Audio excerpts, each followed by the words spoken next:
bem, pessoal, sejam aí todos muito bem-vindos. Eu sou o professor Alex Mendes, professor de atualidades de Economia e Finanças Públicas, e hoje nós temos aí uma dica bem bacana para você a respeito de finanças públicas, uma matéria aí que normalmente cai nos certames voltados aí para a carreira fiscal, mas também para as carreiras bancárias, algumas da área de gestão e por aí vai. Lembrando só para você que finanças públicas também pode ser colocado no seu edital com a terminologia economia do setor público. E aí nós estamos falando absolutamente da mesma questão. Bom, sendo assim, na nossa dica de hoje, eu quero entender junto com você aquilo que nós chamamos de falha de mercado.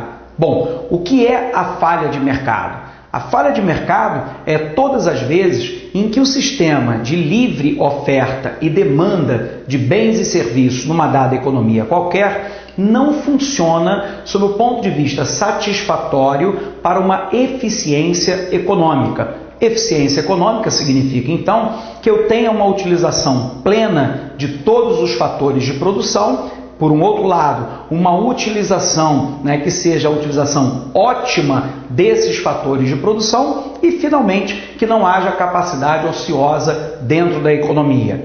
A falha de mercado também ocorre quando nós temos uma situação em que a precificação, colocar preço no bem, não funciona de maneira adequada. Sendo assim, nós vamos analisar hoje uma falha de mercado que é exatamente a existência de bem público, ok? Então vamos lembrar as três categorias de bens. Eu posso ter um bem público, um bem semipúblico, também chamado de meritório, e um bem privado.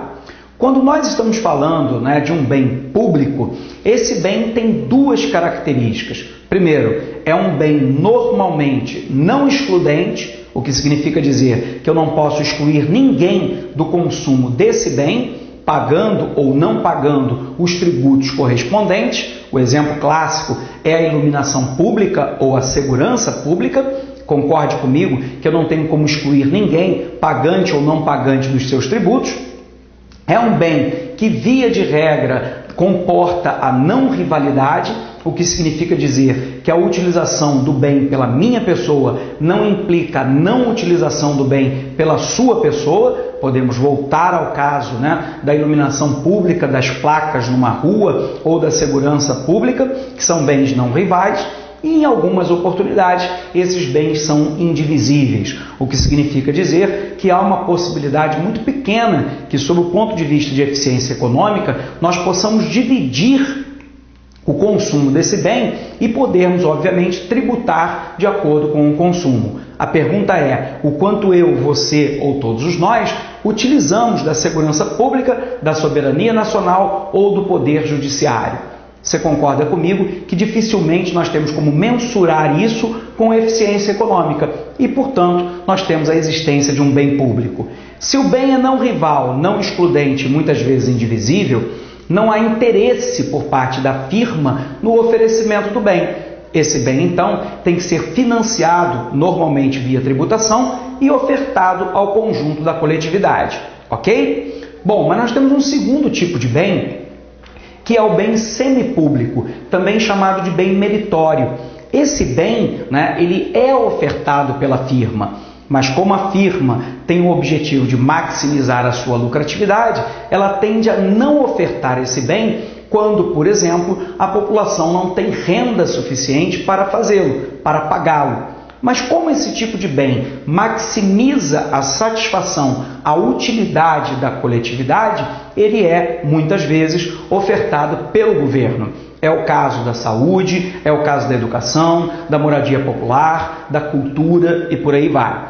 Mas nós temos uma terceira categoria de bem, que é o bem privado. O bem privado tem uma característica diametralmente oposta à do bem público, Ele é um bem indivisível, rival e excludente. Se eu adquirir aquela geladeira daquela loja, outra pessoa não pode fazê-lo. Resultado, ele é excludente, ele é rival e ao mesmo tempo é divisível. Se eu comprei aquela geladeira, quem vai pagar por ela sou eu. Vamos botar isso no quadro para você? Então olha para cá, Nós estamos trabalhando então com categorias de bens E nós havíamos falado para você que eu tenho 3 categorias de bens.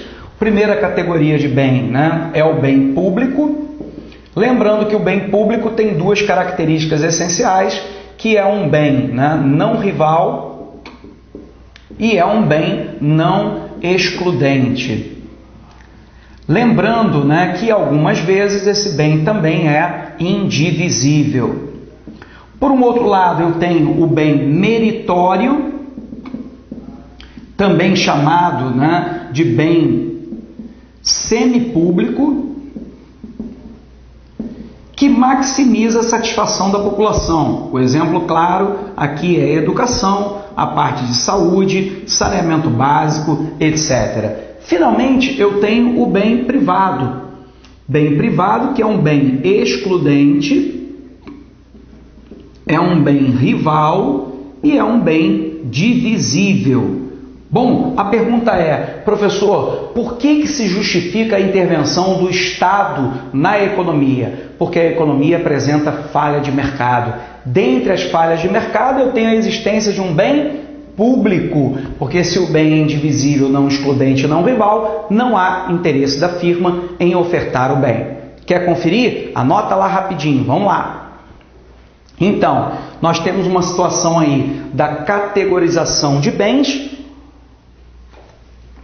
O bem público, né, que é um bem não rival, não excludente e indivisível, e o bem meritório, que é um bem semipúblico, né, como a educação e a saúde. Já o bem privado é um bem excludente, rival e divisível, ok? Muito bacana, né? Então, pessoal, né, essa foi uma rapidinha aí de finanças públicas para você. O restante das nossas aulas você encontra aí no nosso portal, portaleducaon.com.br, ou no meu próprio site, profalexmendes.com.br. Grande abraço para você, a gente se encontra na próxima aula.